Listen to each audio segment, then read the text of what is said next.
Perkenalkan, nama saya Putu Ari Pangestu dengan NIM 2020 013 0066 dari Program Studi Teknik Sipil Universitas Ngurah Rai. Video ini saya buat untuk menuntaskan tugas 1 dari mata kuliah mitigasi bencana.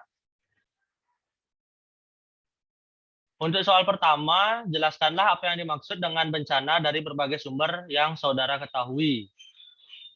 Menurut berbagai sumber yang ada, beberapa definisi bencana yaitu untuk yang pertama, menurut Tanjung 2020, bencana atau disaster berasal dari kata Italia kuno disastro yang terdiri dari kata dis dan astro atau astrom yang artinya bintang. Maka dapat disimpulkan bahwa disastro diartikan sebagai bintang buruk.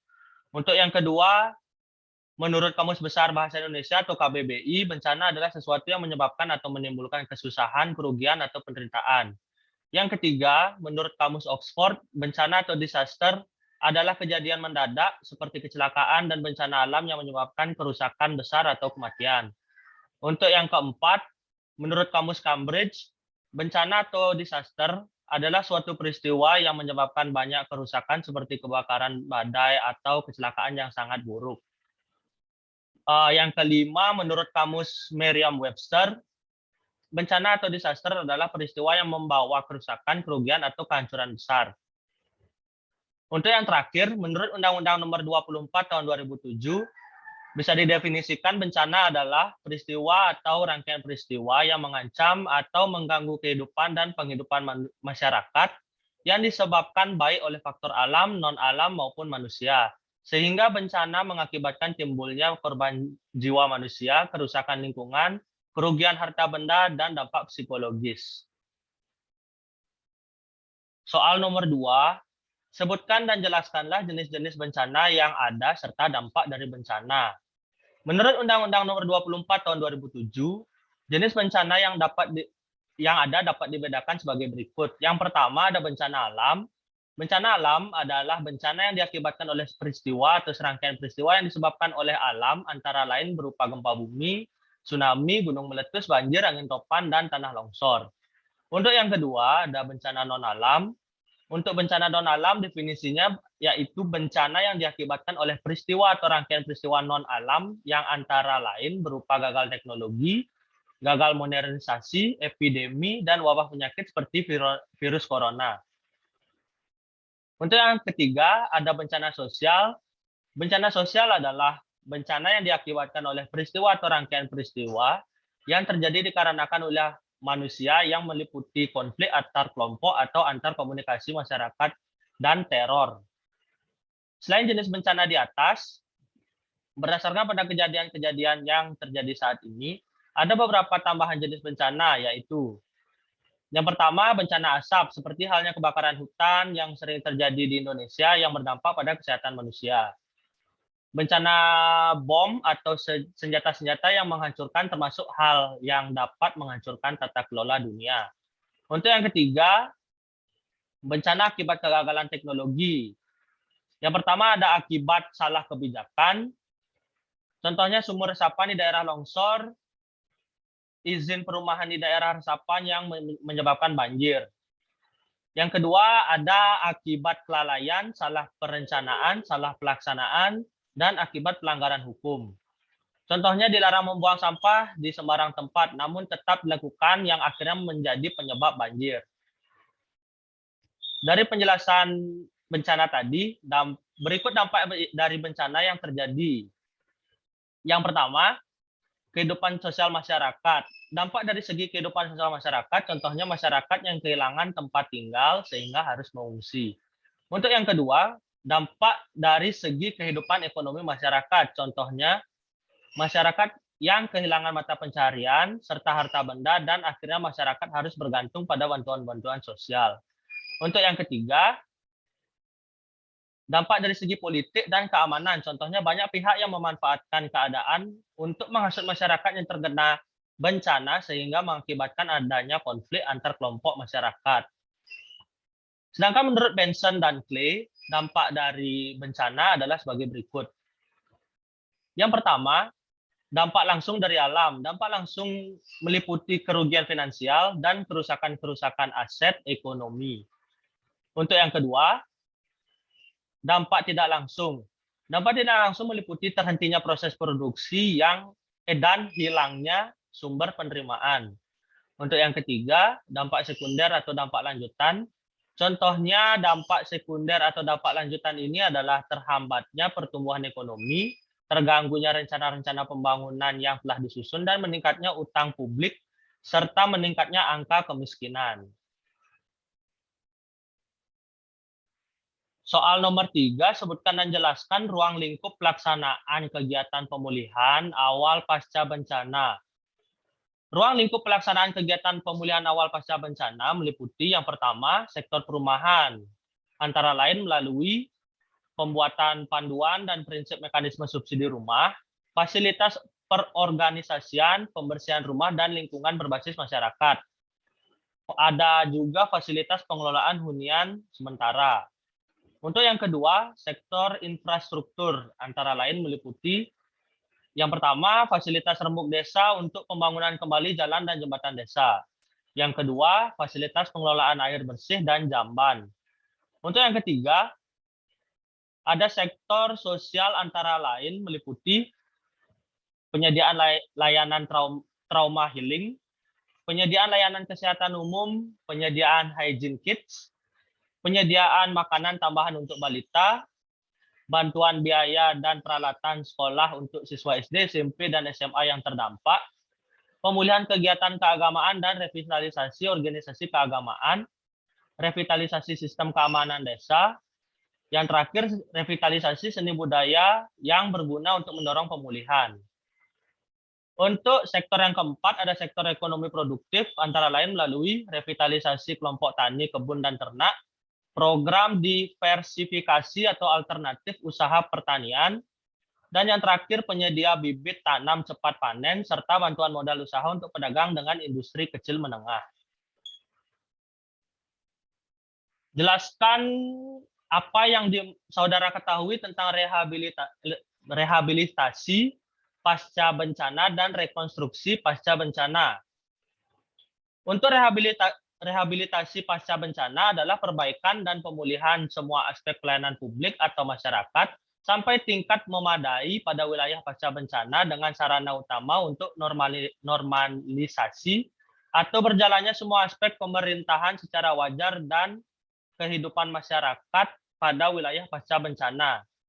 Sedangkan di tingkat industri atau perusahaan, fase rehabilitasi dilakukan untuk mengembalikan jalannya operasi perusahaan seperti sebelum bencana terjadi.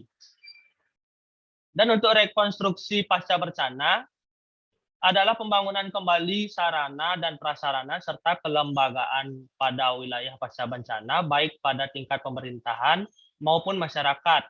Sasaran utamanya adalah tumbuh kembangnya kegiatan perekonomian, sosial budaya, tegaknya hukum dan ketertiban, serta bangkitnya peran serta masyarakat dalam segala aspek kehidupan bermasyarakat pada wilayah bencana.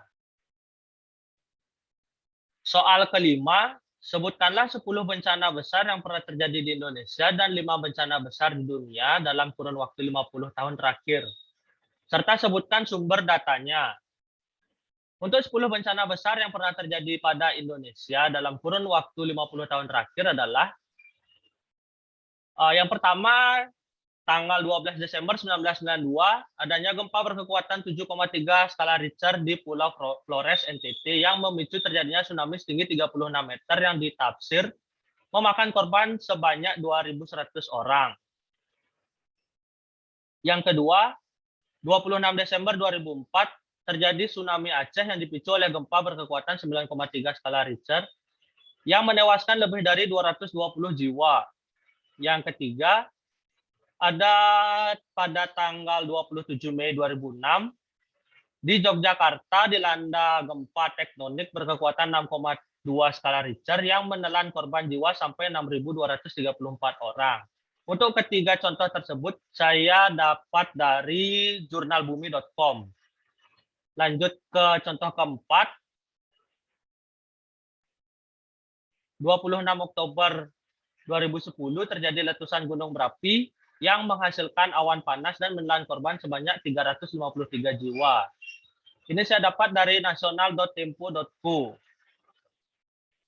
Untuk yang kelima, Pada bulan September 1997 sampai Juni 1998, terjadi kebakaran hutan yang menimpa lahan seluas 19,7 juta hektar di Kalimantan dan Riau, serta menimbulkan 100.000 orang terserang penyakit akibat asap dan 240 orang tewas. Selain jutaan orang terpapar polusi dan musnahnya keragaman hayati, seluruh wilayah Asia Tenggara pun menjadi gelap. Ini saya dapat dari national.okezone.com. Untuk contoh yang keenam, pada tanggal 26 September 1997, pesawat Garuda Indonesia GA152 yang memiliki rute dari Jakarta ke Medan meledak dengan menewaskan seluruh awaknya, yaitu 222 penumpang dan 12 awak. Kecelakaan ini terjadi akibat pengawas bandara Polonia yang berada di Medan kehilangan kontak dengan pilot pesawat ketika hendak mendarat. Ini saya dapat dari national.sindonews.com. Untuk contoh yang ketujuh, pada tanggal 29 Mei 2006 terjadi tragedi lumpur Lapindo yang menyebabkan semburan lumpur panas dan gas terus membesar dan meluas hingga 4 desa seluas 400 hektar terdampak langsung semburan lumpur panas tersebut dan belasan desa lain seluas 300 hektar ikut tergenang. Total korban disinyalir mencapai 45.000 jiwa yang harus kehilangan tempat tinggalnya. Ini saya dapat dari cnnindonesia.com. Untuk contoh ke-8, pada awal Februari 2001 sampai 28 Februari 2001, terjadi konflik antara suku Dayak dan suku Madura yang dikenal dengan konflik Sanpit, yang mengakibatkan 1.335 orang Madura harus mengungsi dan sedikitnya 100 orang tewas. Ini saya dapat dari kompas.com. Untuk contoh ke-9, pada tanggal 27 Oktober 2012 sampai 29 Oktober 2012 terjadi kesalahpahaman yang menimbulkan bentrokan antara warga desa Agom dan desa Bali Nurage, sehingga dikenal dengan konflik Lampung dan Bali. Konflik ini menyebabkan 14 orang tewas, puluhan kendaraan motor hancur, dan ratusan rumah rusak. Contoh ini saya dapat dari kompas.com. Untuk contoh yang terakhir, pada tanggal 12 Oktober 2002, tepat pukul 23.15 WITA, terjadi ledakan di Pedis Pub dan Sari Club dengan radius 1 km yang dikenal dengan tragedi bom Bali 1, yang menewaskan 203 orang dan 209 lainnya luka parah. Kebanyakan korban tewas adalah warga asing dengan jumlah 168 orang yang berasal dari 34 negara. Ini saya dapat dari ruangngobrol.id.